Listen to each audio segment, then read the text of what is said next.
Good morning, and a very warm welcome to another episode of Meet My Gems, an innovative and interactive approach to learning conducted by our respected sir, Dr. Prem Kumar Agarwal. So, first, let me introduce you to the creator of the idea behind this entire program, Dr. Prem Kumar Agarwal, sir. Prem sir pursued his LLB, LLM, and PhD from the University of Burdwan, West Bengal.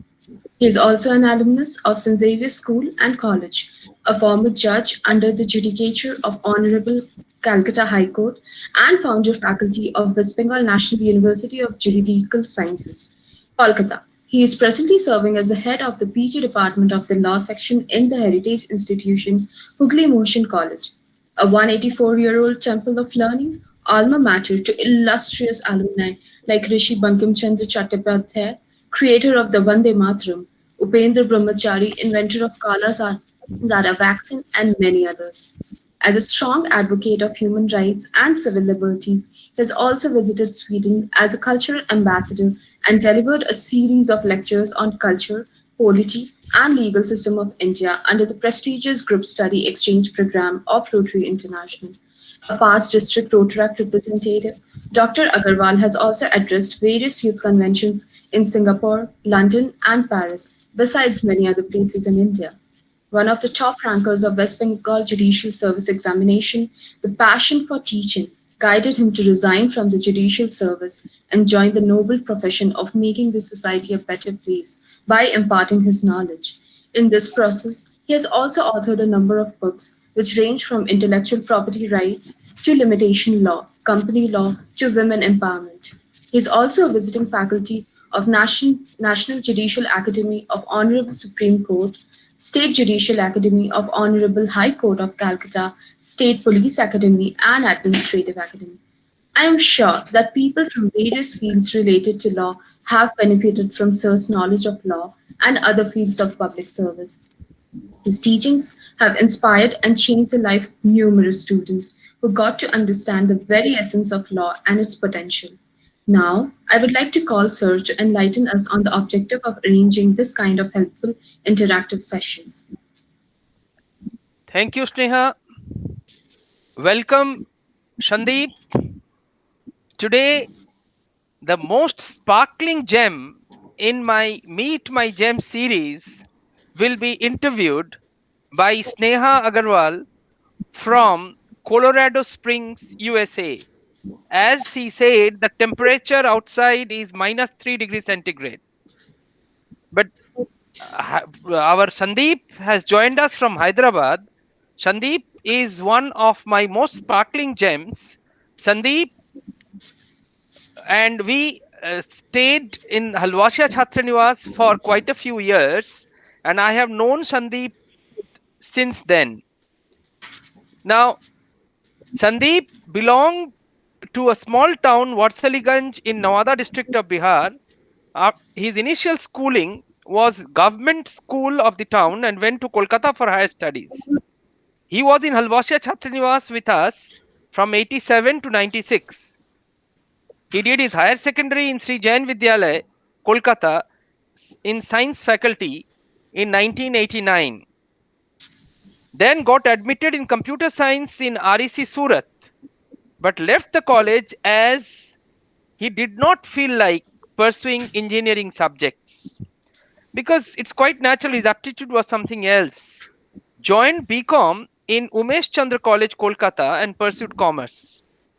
After completing BCom in 1991, he passed ICWA in 1991, cleared CA Chartered Accountancy in 1994, got All India rank 19 in CA Inter, passed Company Secretaryship in 1996. After Chartered Accountancy, he joined Prudential Capital Markets Limited, Kolkata, and worked there from 1994 to 1996.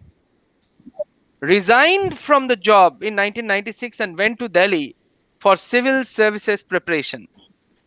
Appeared for the first time in 1997 and got selected for Group B services. Again appeared in 1997 and got into the most coveted job amongst the civil service, Indian Administrative Service after clearing perhaps the most difficult exam on the face of the globe. Started career as an IAS officer in Chittoor district of Andhra Pradesh as assistant collector. Served in many responsibilities like sub collector, Jagatiyal, additional DM of Vishakhapatnam, project officer integrated tribal development agency of Parvatipuram, ED Andhra Pradesh Industrial Infrastructure Corporation, collector Karimnagar district, district magistrate and collector Karimnagar district, managing director Tourism Corporation, transport commissioner, finance secretary, secretary to chief minister, etc. Presently, he is the Secretary Panchayati Raj, Rural Development, Secretary Energy, Government of Telangana, and MD of Power Finance Corporation of Telangana. During service, he did his master's in international development policy from the prestigious Duke University in USA in 2012-13. Married to Rita and have one daughter Vedika and son Gorang. So today's gem is Sandeep Sultania. Students of law and of civil service or aspirants, they should always remember that democracy, especially parliamentary democracy, the model which we have borrowed from UK, functions through a committed bureaucracy. The will of the people reflected in democracy is actually implemented by bureaucracy. And we have Sandeep, one of the most experienced bureaucrats of the country. He is a role model for civil service aspirants. And Sneha, who will be interviewing Sandeep, he is herself a master in electrical engineering from Arizona State University, USA, and I am sure through her insightful questions will compel Sandeep to open his heart and mind out so that the viewers, the civil service aspirants, get immense benefit from today's interaction. Sneha, you may begin now. Thank you, sir. Sir, Sandeep, sir, we are delighted to have you on board in this session. With your kind permission, I would like you to share some of your experience in of the journey to IAS officer, sir. First of all, thank you, sir, for choosing me for this purpose. I'm very much delighted and I'm happy to see Sneha, who has taken trouble to interview me from USA. I think it's very, very cold there. It has been really a memorable journey for me being in IAS. Almost 22 years I have passed.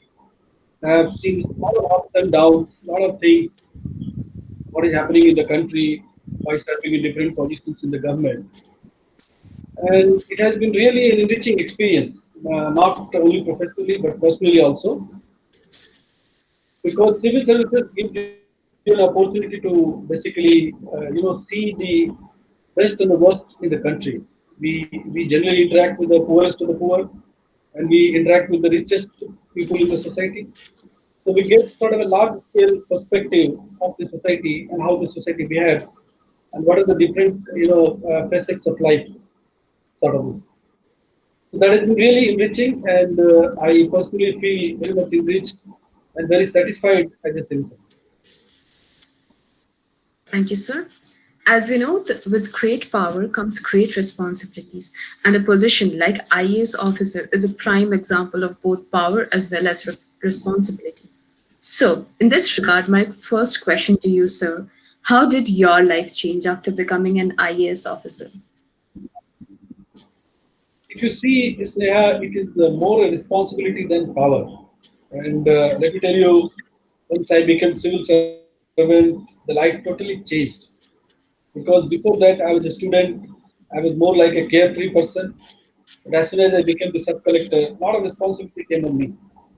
I was almost under 24 by 7 watch. People had a lot of expectations from me. So I felt immense responsibility on me, which society has given to me.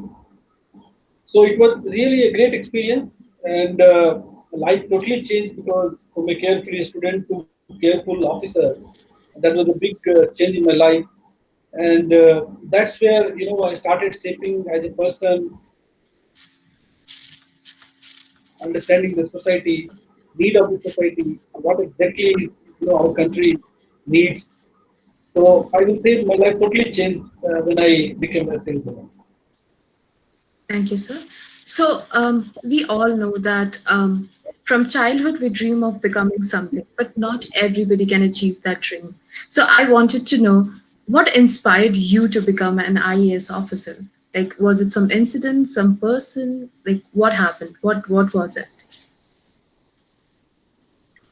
Actually, if you see that way, like I wanted to become an IAS officer.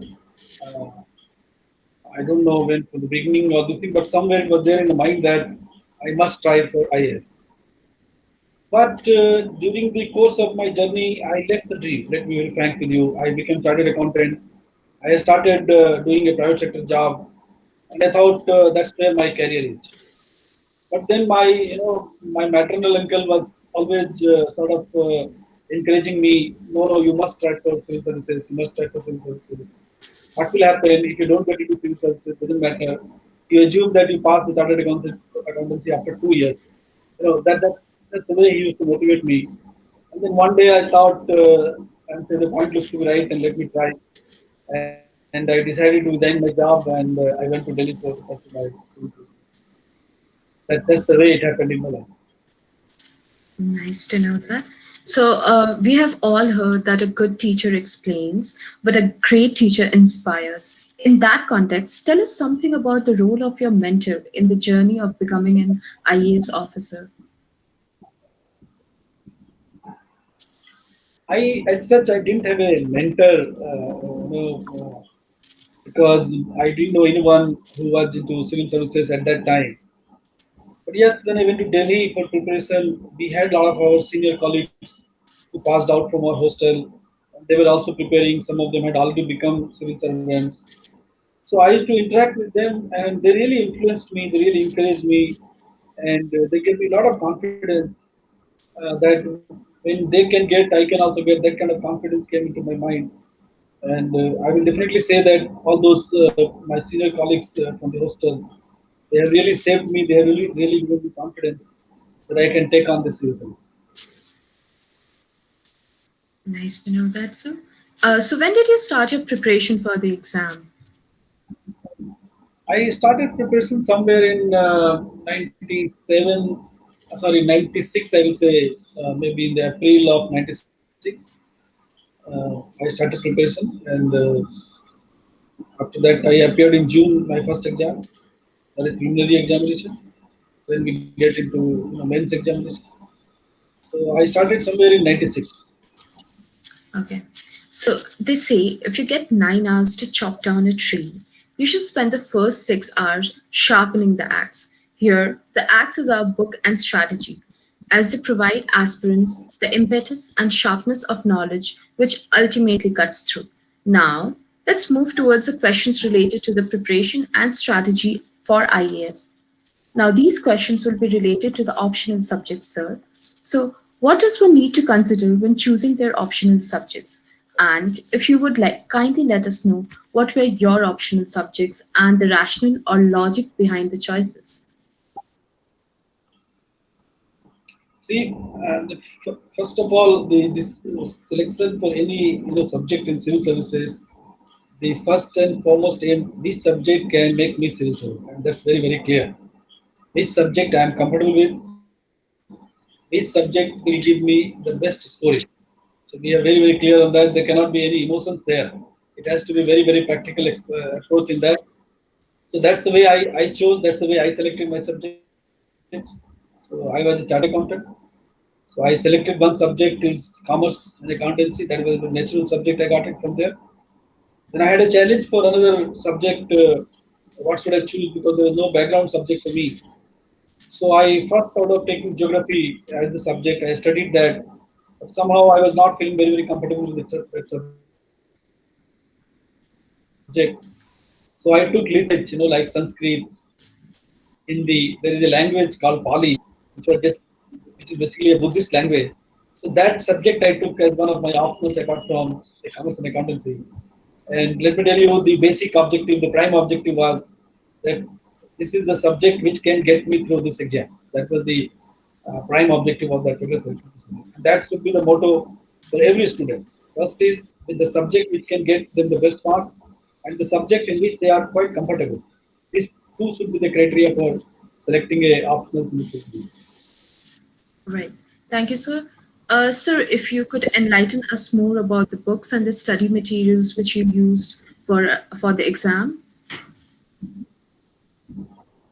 It would be really difficult because almost 22 years have passed. So I won't be able to recollect the name of the books as such. But generally, at that time, the prescribed sort of reference textbooks and all we studied. And for general studies and all, we used to study the newspapers and available study material in the market. That's the way we have studied. I will not be able to recollect the name of the authors or something like that. It's almost 22 years ago. I And can it's changing. understand. The same subject now there will be different authors. So it's like Yeah. this. Yeah, that's understandable. So, sir, my next question will consist of multiple parts.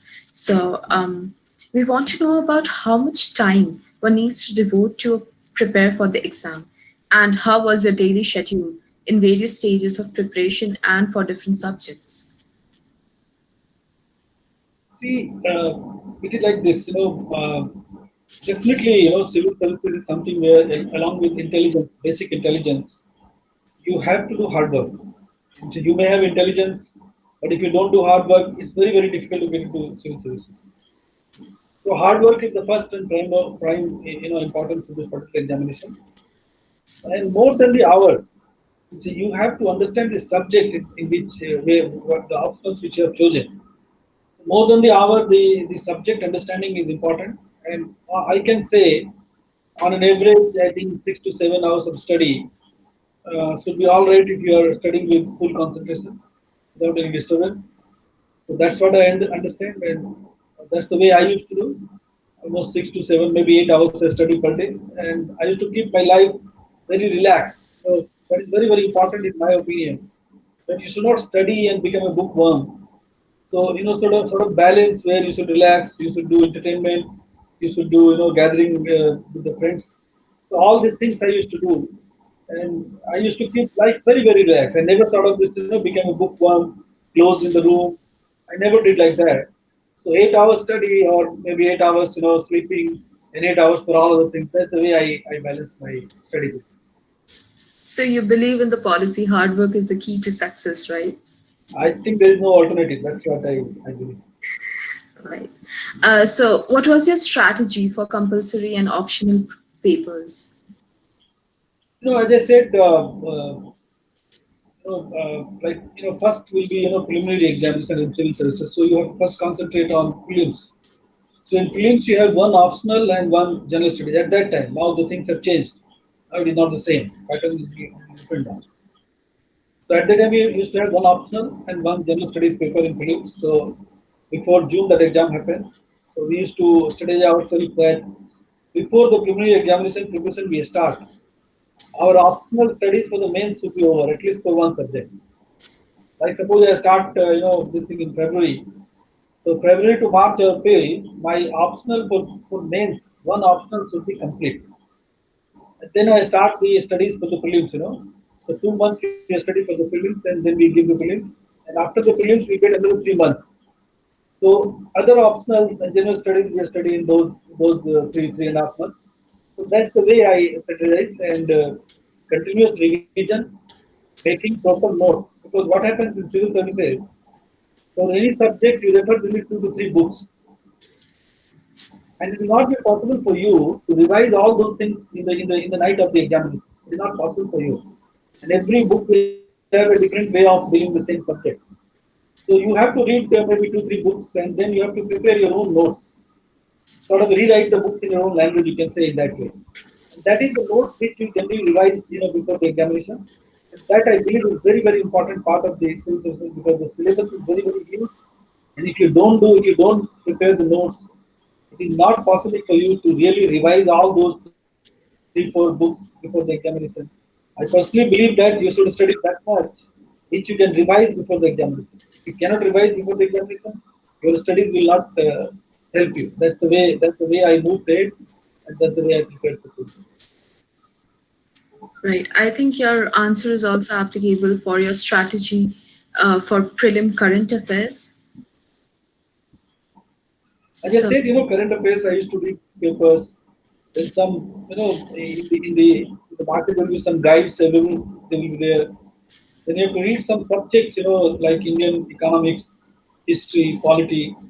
Then these NCRT books helps a lot. From class 6 to class 12, the NCRT books helps a lot.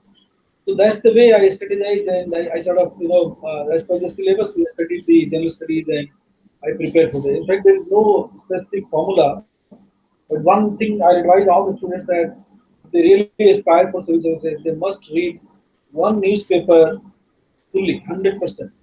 That will really make them, very, very comfortable so far as general studies is concerned. Because that is what basically general studies is. General studies is nothing, extraordinary. It is basically what is happening around you. And then some basic knowledge of history, basic knowledge of geography, basic knowledge of social science. And this is all which basically constitutes the general studies. But if you read the newspaper on a daily basis, full. When I say newspaper, means you should read each and everything, particularly the editorial. So that will give you a view, that will give you a understanding of the subject. And I think that should be enough in my opinion. It is not the more study, not that it's also very, very important that you sort of strategize your study in such a way, the pattern, what kind of questions are being asked, which are the chapters for which more questions are asked. All this study has to be done, before you start the preparation. how about the language papers and English essays? What was your strategy behind that? See, language is basically a qualifying paper. Like we have Hindi and English, that is basically a qualifying paper. So we only study plus two, English, Hindi, and all, and that's more than sufficient. Little maybe, little preparation before the examination should be enough for us. So far as essay is concerned, that is very, very critical because you have to write one single essay in 3 hours. Generally, it is expected that you write not less than 15 pages, maybe around 20 pages you have to write, and the topic will be, you will not prepare for those topics. So suddenly a topic will come to you and you have to write 20 pages. That's really a difficult task.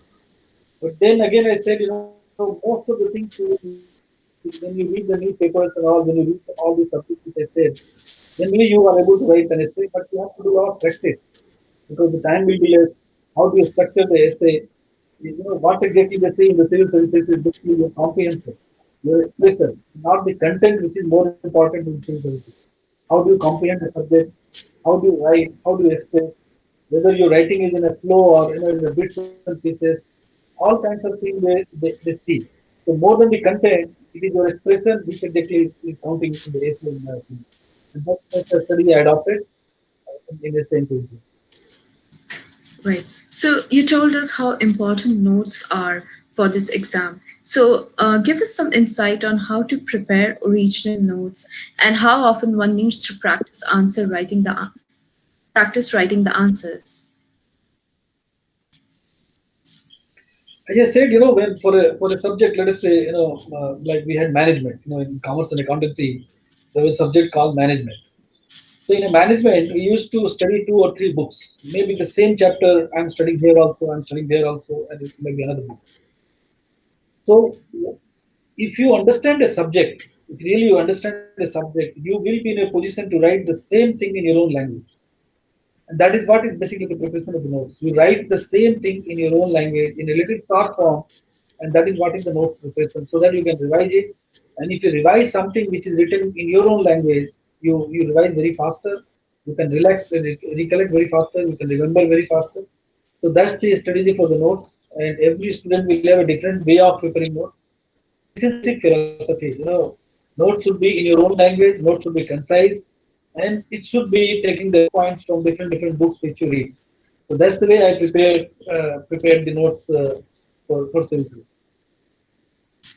Thank you, sir. So how should an aspirant use the 1 month time between the prelims and the main? What should they do? See, now it is 1 month time, but when we appeared, it was 3 months time. It was a different kind of system, so it was sort of sufficient. But as I said, because the syllabus is very vast. So at least one optional you should be completing before you start the prelims examination, so that you have burden of reading only one optional and general studies. And generally, general studies you cover with the prelims. In the prelims, you have objective type. In the mains, you have more written type. So by and large, the material syllabus will be same. So 3 months will not be sufficient if you have not completed your one of your optionals at least before the prelims exam.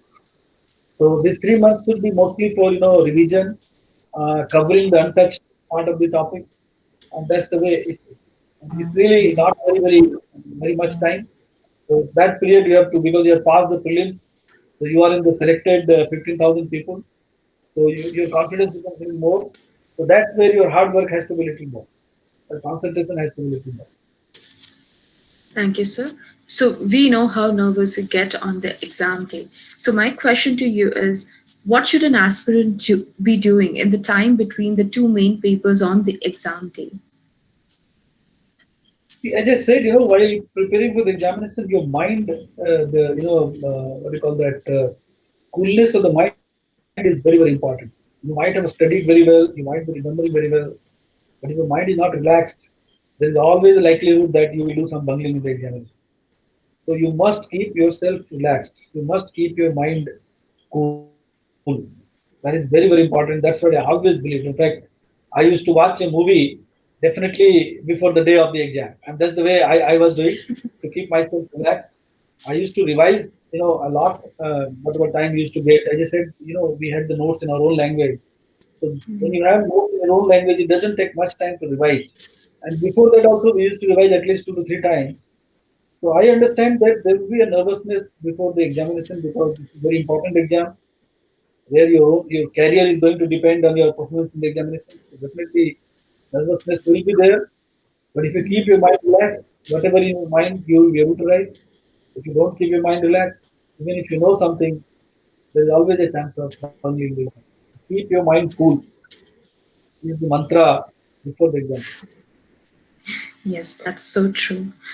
So, sir, you told us how important resting was for you. So, in that respect, I would like to know, how did you balance your social life and your education while you were preparing for the exam? As I said in the beginning, I used to keep my life very relaxed. I used to Yeah. watch films. I used to go out with friends and then study. I just said 8 hours, 8 hours, 8 hours. So I had 8 hours for sleep, 8 hours for study, and for all other things I had 8 hours. So you can understand I was in a position to watch a movie every day. And that's the kind of life we used to have in Delhi. We had a good group, so we used to relax in the evening. We used to go out. We used to meet people.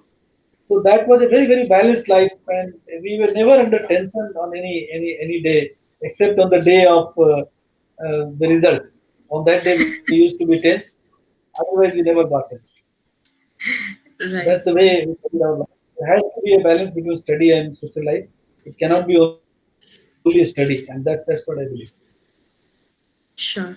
Thank you, sir. So, did you have any alternative career plan or like a plan B? Yep, I was a chartered accountant, so that was my plan B. If I don't get to that, I will come back. That was my plan. Okay. So, we know we have a certain time during the preparation when all of us feel low. So, what was one thing that motivated you when you felt low? See, always there will be a moment, when you feel low in any time of your life. It's not only preparation during the career, any time, personal life, and that's where always I believe कि जब भी शाम होती है तो उसके बाद सुबह होती है. And that's the philosophy I believe. And I feel time is the best healer. If you leave something to time, it will be resolved. You will not make an effort every time to resolve the issue. Sometimes just to leave it to time, things will be resolved. So again, at that time, keep your mind cool, have confidence in yourself that what you are pursuing, keep concentration on your own, and this low phase will pass on. But otherwise, highs and lows are part of life, and we have to accept it. We have to take it in that stride. It will pass. I have seen many lives. I have seen many people. They have faced big difficulties, but by patience, they have passed through. Yes, so true. Time is the best healer. So we know that failure is not the opposite of success, but it's a part of success. So, in this context, how did you cope up with your failures, and how did you cope up with the fear and tried everything again? Like gave it a second chance, maybe. How did you manage that? See, I won't call it a failure. I will call it an experience rather that way. Unless until you know the nuances of the game, you will not be able to play with it. So you have to understand if you have failed, you have to understand, analyze why did you fail. There must be some reason. You couldn't do well, you might have not prepared some subject well, or you might not have concentrated on your writing skills. Something must be there. So that is what you have to analyze when you face failure or whatever you call it to be. So I understand it is an experience. And that experience gave me more power, more understanding to take on my second attempt. And my result shows that my first attempt experience has helped me. That's what I understand. Okay, thank you, sir. Now, I would like to ask some questions related to the interviews for the UPSC exam. So, how do we overcome the fear of speaking in an interview? The nervousness, that we have while facing an interview of this stature. How one has to prepare for the interview. No, as you said, the nervousness is very natural. Because as you said, you have passed the preliminary examination, you have passed the mains examination, almost two, boundary you have cleared. And then you go to the most important third part. So if you don't clear there, you will again come back to. It's not like you start from there. You come back to pavilion kind of number zero. So nervousness will be there and it cannot be avoided. But then again, I said you have to keep your mind cool. And if you keep your mind cool, again, even see in interview also they don't try to test your knowledge because then generally they say that your knowledge has already been tested in your preliminary examination and your main examination. The knowledge is already tested. So they see how do you behave in adversity. Suppose you don't know the answer of the question which they ask. How do you react? How do you handle that question? That's what they basically try to understand. So if you are nervous and then in nervousness, there is always likelihood that even if you know the answer, you may do the mistake again. It has happened with me in my first attempt.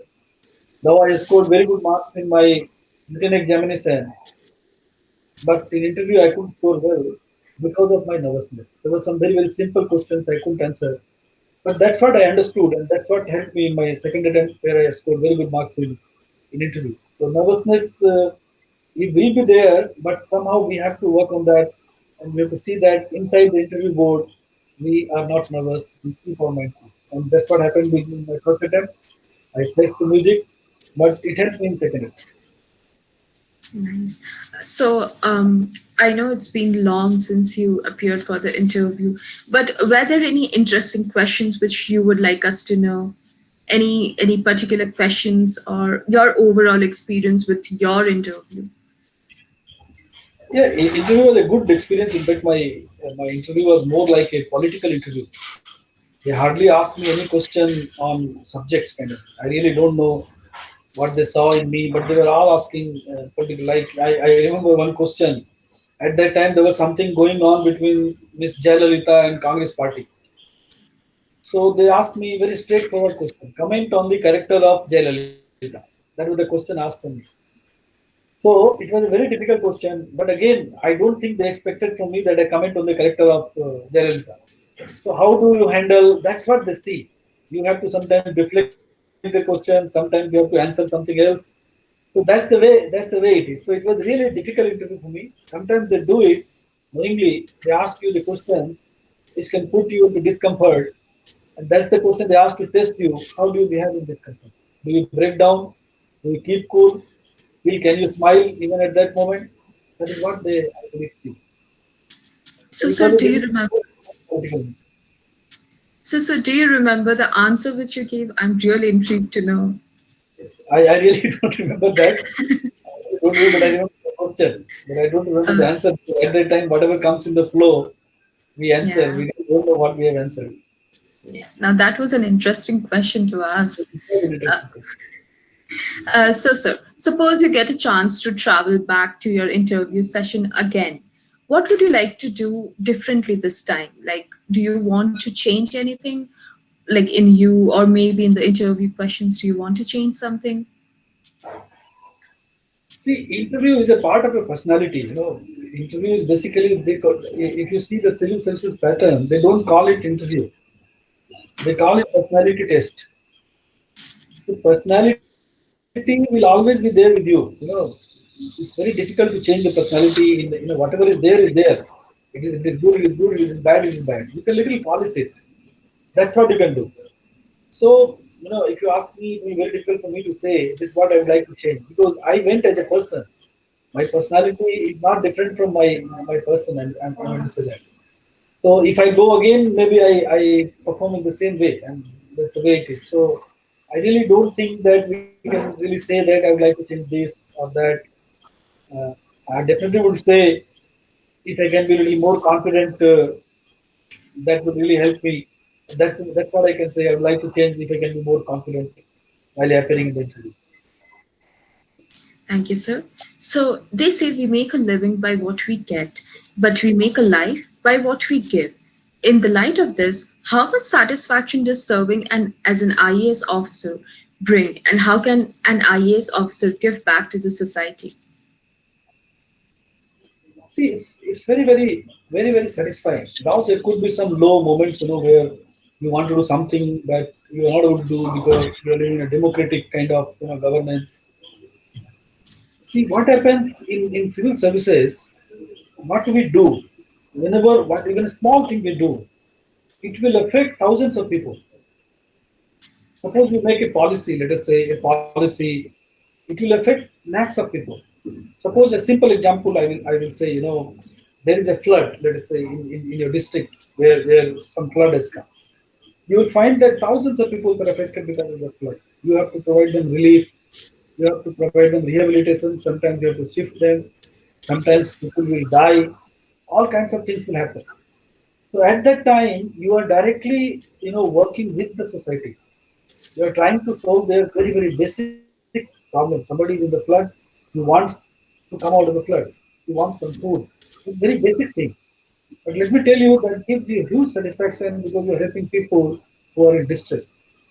While making a policy, let us say at higher level, that is in the beginning, at a higher level, let us say we're making a policy, let us say in the education system, you want to change something in the education. If you make a policy which is good, it will affect the cross section of the society. So it is very satisfying, like in our career, we do a lot of things which still continues. Like I'll give you one example, simple example. When I was in, there is one position which I held was integrated development, tribal development, this where we work in the tribal areas, where the poverty will be huge, kind of thing. Education will be very low, standard kind of thing. So there I thought, at one point in time that why don't we introduce computer education for them? Why should they not be having computer education? So I started computer education for them in all the schools in my area. And you will be surprised to see within 2 months, 3 months, like generally we understand that this boy can't do anything because he's not good in studies and all those things. Within 3 to 4 months, they were able to operate the computer in such a beautiful way. They were able to give presentations to me after 3 to 4 months. So that is one thing. I can just say it gave, it was affecting each and every tribal student in my area. Then one more thing we did, like what happens in tribal areas, all those backward areas, maybe there in any of the state, where you will find that they study till class 10 in their local schools. After that, they won't have the facility of the college, or even if they go to college, they go to the nearby college, and after maybe class 12, they don't have a degree college, so they will again come back to the normal life in the village. They're doing the same labor work, doing the same agriculture work, even though they have talent, but they don't get the opportunity. It's not that talent is there only in the urban area, talent is there only with the rich people. There are a lot of poor people, who have huge talent. They're much more talented than us sometimes. So what I did, I took a sort of initiative there. But let me identify the brightest student and sort of study, provide for the study in a different way. I conducted an entrance examination of IIT standard. I set the paper from a teacher who was an IIT teacher, IIT coaching teacher, and I saw those questions for 7th student. I don't think I was able to answer even one question. But those questions I gave it to those students, and you won't believe many of them scored so well beyond my expectations. Then I selected 25 girls and 25 boys. Those were the best among them, and I started a different college for them, sort of boarding school for them. My idea was that they are my future IIT, future doctors, sort of. And I'm very happy to share with you that many of them got into this engineering colleges. Many of them go into medical colleges, which I believe otherwise they might not have got because they didn't have the opportunity. Because otherwise they would have gone back to the same, they could have become the labor, or they could have become a driver, or they could have become a farmer maximum. So that was the scenario. So a lot of things, will happen during the course of your journey. And every IS officer will do something or other. It's what I'm talking about, what I did. Every what they see, they do. So a lot of things will be there which gives you huge satisfaction during the course of your journey. And it was quite satisfying for me, I will say. There were many other examples like that. So it was quite satisfying for me. Well, thank you, sir, for all your services in that respect. Now let's take a road down to the memory lane and take a look at your experiences in Halwasia Chhatra Niwas. Do you feel that it provided some foundation for who you are today? So why to say some? It was a great foundation for me. When I came to Kolkata, I didn't have a place to stay. So that gave me a good place to stay and a very good company of people. Getting into Ambassador Chapnivas was not an easy job. The selection was absolutely on the merit basis, and all the students who were there were very, very bright. And we used to have rank holders in chartered accountancy exam. So it was a great company, and I think that's a very good foundation, and that's what has helped me in life. So it's a great foundation which has come to me being an ambassador for the business. Thank you, sir. So I see you have done your master's in international development policy from Duke University in USA. So tell us something about that experience. It was again a very good experience for me because what I understood between our Indian education system and the education system of US, there is huge difference. See, our education system is more on memorizing, more on how much you know the subjects, those kind of things our education system. But when I went to Duke University, I found it absolutely different. There is more analytical, more case study, more in-depth analysis, data.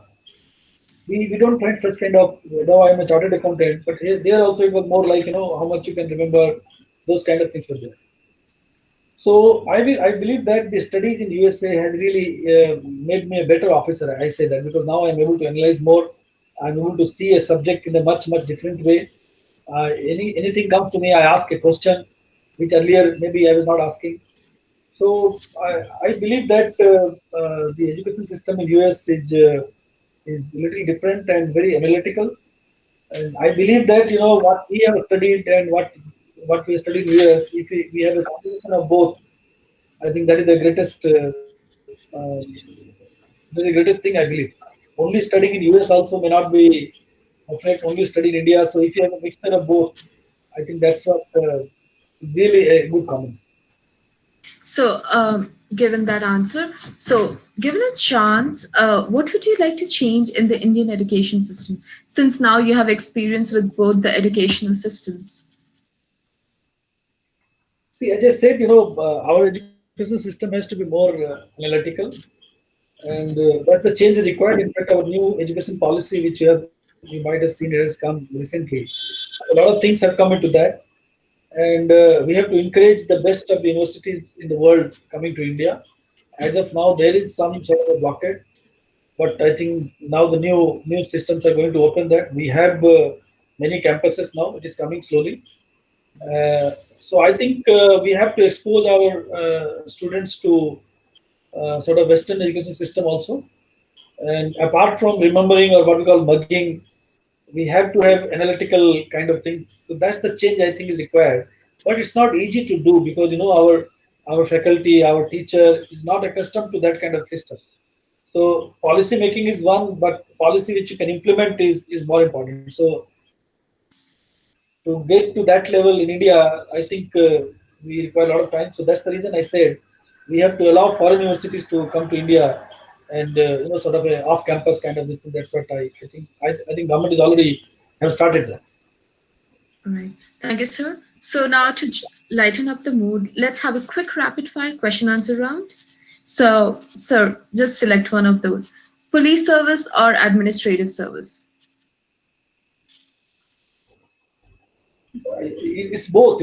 It's very difficult to say this or that. But I'm administrative service, so I will say administrative service. Smart work or hard work? Smart work. Books or handwritten notes? Handwritten notes. Physical classes or online classes? I think both.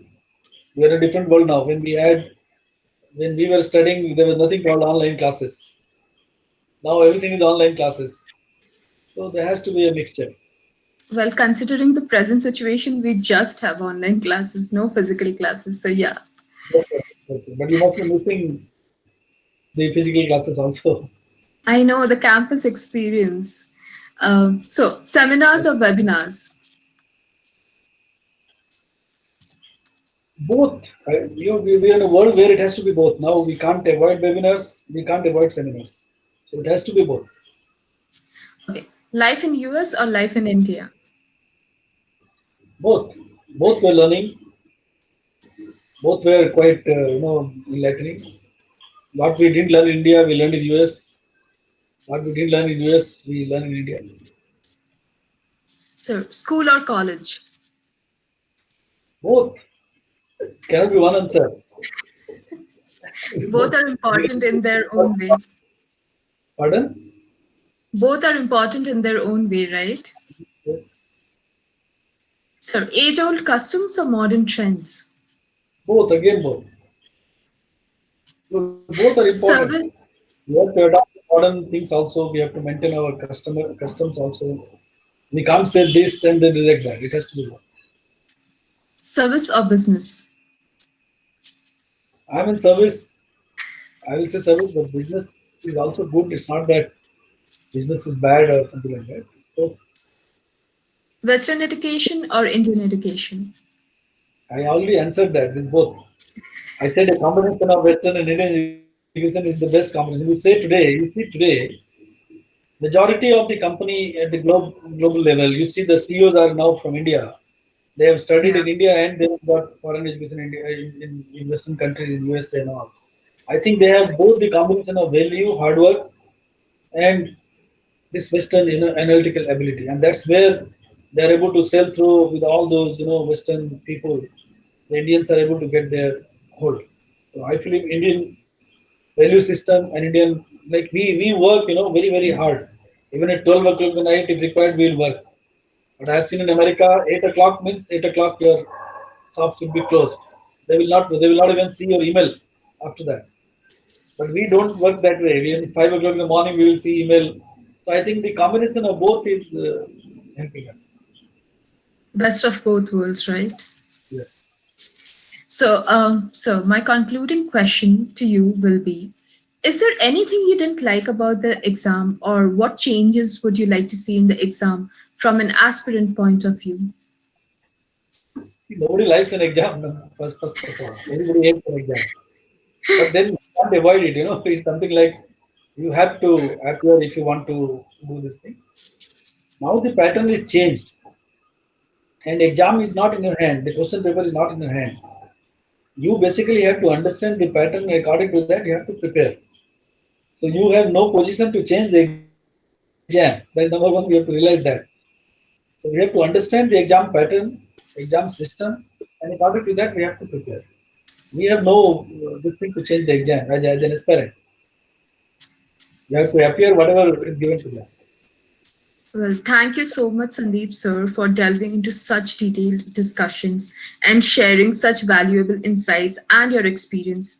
I'm sure these will be a boon for all the IAS aspirants.